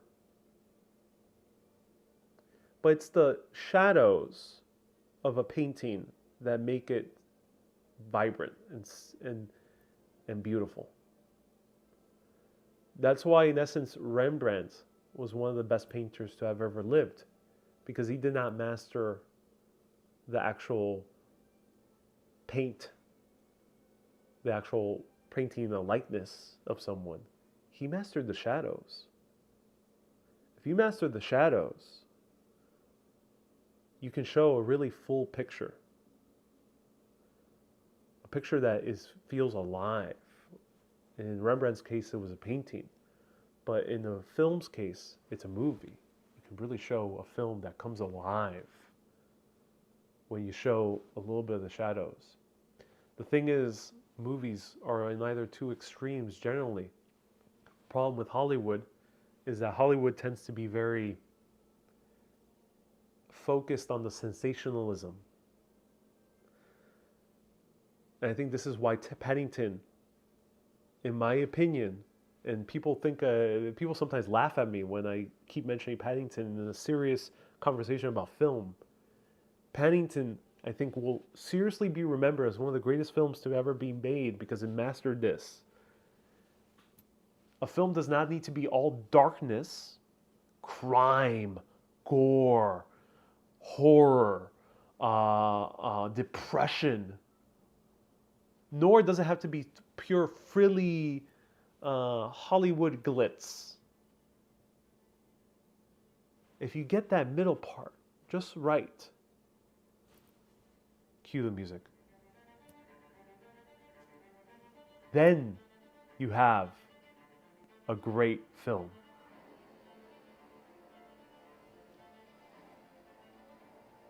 Right there in the middle.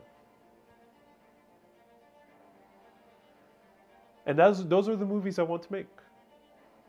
It's a film that is true. A film that gives you a taste of life, not blinds you from it. A film that, one of the best graphic novels I've ever read in my life was Promethea by Alan Moore. And in that last issue of Promethea, because it was about 9 issues, I was reading it, and I remember looking up, and everything around me seemed way more vibrant. It was rather a spiritual experience. But aside from the spiritual experience of it all, my entire room, everything in life felt more vibrant because the story was so well told. The story took you on this immense journey. In this case, it was through the cosmos and beyond the cosmos, that it just made everything more vibrant in life. This happens when you have a great experience, great romantic experience with a loved one. You ever? I think some people have definitely felt this. I've felt this at times in my life, where you are with someone, and you have this beautiful romantic night, and everything just glows. This has happened to me in books. This has happened to me in a few films. I want to make movies like that. I like making videos, shorts, and live videos like that already. Because I've heard that from a few people, that they watch my live videos or they see my shorts or my vlogs. And then when they go out the city just seems more vibrant. They see more of the beauty of the city. They see more of the beating heart of our cities.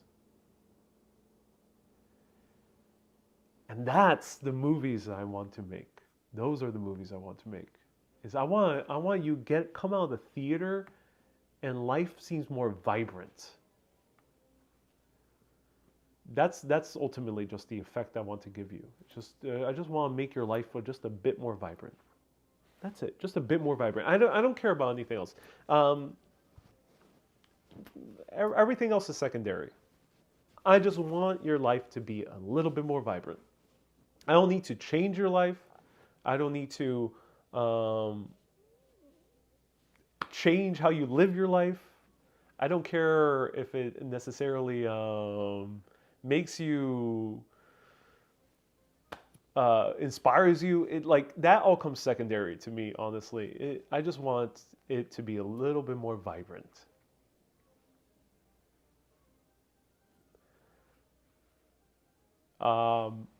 Marlon, thank you so much for the compliment. Nicole says, "Oh yes, I like them in this state." Mindfulness begets mindfulness.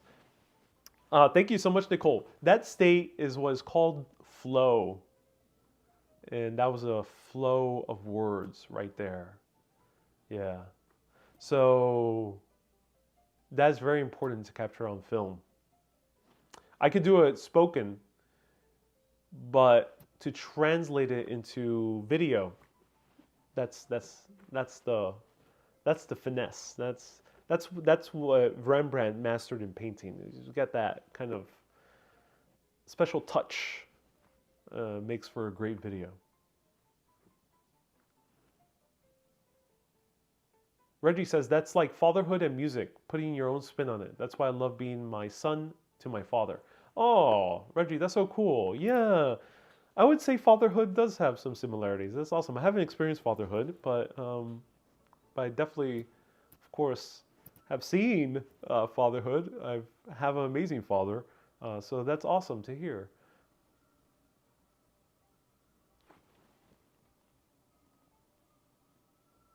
Cultural awareness adds to life. It does, in my opinion. Yeah, it does. You don't need Stein. Yeah, it does. If you can travel, awesome. Do so. If you can't travel, don't consider it a miscoming, a shortcoming. To know the world, to know culture, doesn't always require you going halfway across the world. I don't get me wrong, I'm super grateful for traveling across the world. I consider myself privileged and lucky and in a position that I never take for granted. I always remind myself how grateful I am for traveling and for living in New York City. But that said, the more I travel, the more I realize that at home is where you can learn the greatest lessons. You travel halfway across the world to find something, but the way you find yourself is back at home. And I think that applies to culture. If you can, even if you live in a small town, if you live in a rural area, getting to know the people nearby you, their stories, their daily lives, I think you can truly get a beautiful sense of the world. You don't need to go to France. It is beautiful to go to France, and I'm happy to share those videos, but you don't need to go to France.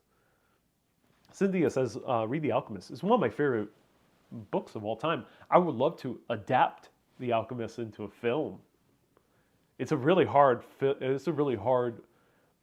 thing to adapt into a film, but I would love to take the challenge of making The Alchemist film. Oh yeah. Do you know Elizabeth? Oh, who were you talking about? Elizabeth who?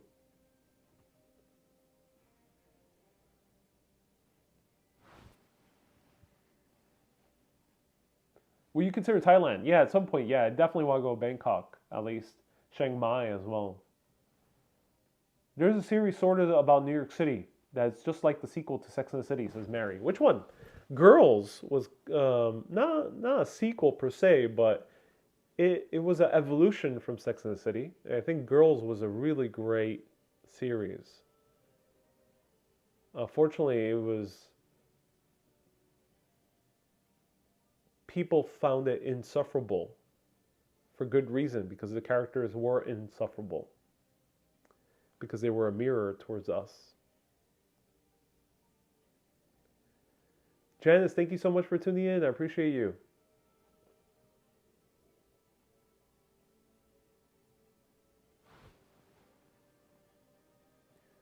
Ariel, you should do Veracruz, says Blackheart. I would love to do more Mexico. Mexico kind of sucks with cell phone reception for live video. I can't do live videos too easily in Mexico, but I would love to take on the challenge. Hopefully Mexico starts installing more better antennas. Cliff says, I want to visit Japan. Me too. You'll need to take a lot of herbs to take on The Alchemist, says Oleg. I don't think so. I think The Alchemist isn't a story about otherworldly realms. The Alchemist is very much a story about our lives. Cynthia says, will you ever bring your family with you on a travel journey? I've traveled with them once before while making Urbanist videos. That was in Puerto Rico. I might travel with them somewhere soon nearby here in the tri-state area. Stay tuned. I did ask them if they want to join me for a part of my trip during the summer. It didn't quite work out. But yeah, I would love to travel with my family.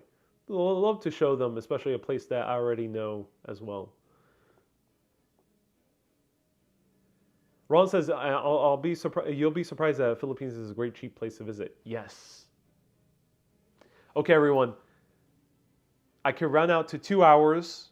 It's 8 minutes left. I hope you enjoyed this conversation. I hope people are enjoying the travel guide. Let's see if we got more people buying the travel guide. Yeah, we got a few people buying the travel guide. That's amazing. Thank you so much. I got to take a commercial break. And then I can stick around to round up for 2 hours because it's always fun to round up to an even number. I would love to see you interview your parents. They have interesting stories to tell. I think they do. Yeah, they really do. My dad is quite a storyteller, so I think I get it from him. He loves telling stories. Not in the public forum, but definitely in person. All right, I'll be back. Wendy says, yeah, stay 10 more hours. I'm going to play some music. Be right back. Woo! Sitting cross-legged for too long. Oh, I'll stretch out my legs. Oh. Oh. Don't worry, that was a water bottle. Nothing exploded, don't worry.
Cynthia says, who's AK?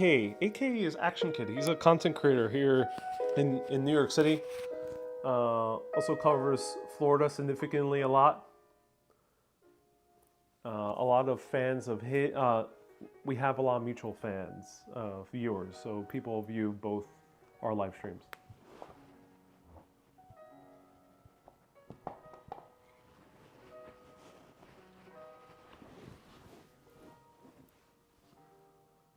Susie says, I feel like breaking some plates. Hey, Ben says, sorry I'm late to the show. Love your content. Hey, Ben, thank you so much for tuning in.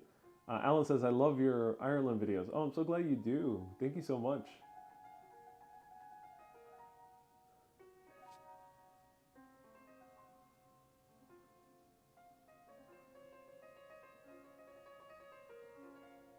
Ariel says, maybe he needs to do a podcast with Action Kid. Let me know if you think you want to see that. Cynthia says, is Action Kid in New York City right now? Yeah, he is. Seafot is also from New York City. Yeah, Seafot's here as well.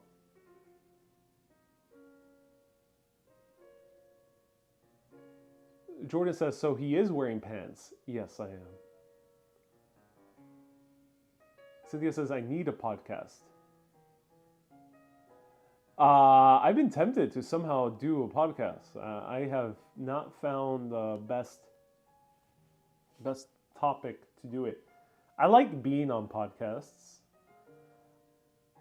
I don't like too much the interviewing part. So that's why I haven't really done a podcast myself. I like kind of walking around doing live videos with people, or like those museum videos I do are awesome because I'm actually walking to a place, but sitting down, interviewing someone hasn't always been my favorite thing to do. But I love being on the podcast. Maybe if I find some cool, awesome person who could be a co-host, who can really guide the conversation in an interesting way, then yeah. Ron says, who doesn't have a podcast nowadays? Yeah. Hey, Mister says, good morning. Good morning. 4 more minutes. Feel free to ask me anything. As I said earlier, you in some ways remind me in the style of Anthony Bourdain. Oh, thank you so much. I appreciate that. You know, that is very kind of you to say. Thank you so much. That's such a compliment. I don't consider myself by no means Anthony Bourdain, like him or predecessor, because I like having my own style. But it is an honor when people say that I remind I remind them of him. That's awesome to hear. He was truly a talented guy. There's a new gimbal working out. I just found out that the reason I was losing battery was because I had a bad cable to charge. Angela, I did answer that question about the movie directors. But which one am I most like? I think the movie director, when I end up making more movies, I think you'll see a lot of similarity with Alfonso Cuarón. That's another movie director I didn't mention earlier. Alfonso Cuarón, who did Children of Men, Birdman. No, Birdman was Alejandro Idiaturu. It's hard to say his last name. But those Mexican directors, you'll see a lot of similarities with me and those two Mexican directors. A lot. Even the videos I've already done. Go to my personal channel, Ariel Vieira. Where are you heading tomorrow? Tomorrow I'm going to sit down and work. I still have more of the guide to write. Your audio goes low when you're leaning forward. Oh, it does? Huh, that's weird. I'm not sure why. I'm going to put my mic higher. These mics are not the best. They can get better. Hopefully they do. Thank you so much, Ariel. That was great. Have a great night. One more minute, ladies and gentlemen. Thank you so much, Mika. One more minute. Did you visit Bath on your last trip? I did, Ben. Check out that bath video. I have a full bath video. I take a full bath on YouTube. I show the town of Bath on YouTube. I have one live video. I have one recorded video of the baths of Bath. Fun idea for you to do a philosophical chat style podcast and then compile it later on Spotify. Yeah, that would be interesting. That would be very interesting. Someone can edit it. I will have to I have to find a very good podcast editor because I do not want to edit it myself. Is it a wireless mic? Yes, the DJI mic. Are you in the Brooklyn Tower, says Susie. No, but I wish I was. I wish I was. Are you giving us any homework, says Ron. 10 seconds. Your homework is, if you bought the guide, I know not everyone's buying the guide, of course, but if you did buy the guide, feel free to send me an email. Tell me what you really loved, or tell me if you think you need anything else in the guide, and I'll do my best to add it.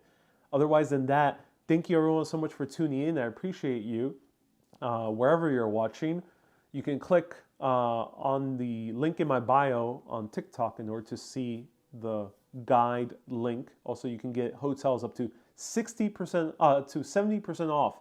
Ben says, what guide? I wrote a guide to New York City. So click the link in the bio in TikTok, YouTube, write !guide right now, or click the link in the description and you'll find it. Also a link to hotels up to 70% off. That's !hotels right now on YouTube. And on Facebook, Kay can provide those links or go to my previous post for that. And there you'll get a guide to New York City, interactive, where you can see all of New York. It's so awesome to share this with you. $29 until December 1st. Then it goes up to its regular price of $49.99. Fully interactive guide that you can use while going through New York City. So basically you can spend $80 on the tour that only lasts 2 hours, or you can spend $50 after December 1st and get a tour guide basically for everywhere around New York City that you'll be going as a tourist. Thank you everyone so much for tuning in. I appreciate you. So many great questions. So many great people tuning in. Some people tuned in the entire way through, like Kay, Ron, Jordan, Wendy, Susie, a few people on TikTok and Twitch as well, Susan. A lot of people tuned in for the entire time. I really do appreciate it. Everyone, thank you so much for tuning in. I'll see you soon. I might do a special video unboxing the silver button. Stay tuned for that. And then I'll be back next Friday at 4 p.m., Saturday as well at 4 p.m. Keep being awesome and always keep on exploring. But since my short videos are also getting very popular, I have now 2 taglines. I have a lot of taglines. Stay curious, my friends. Have a great day. Bye-bye.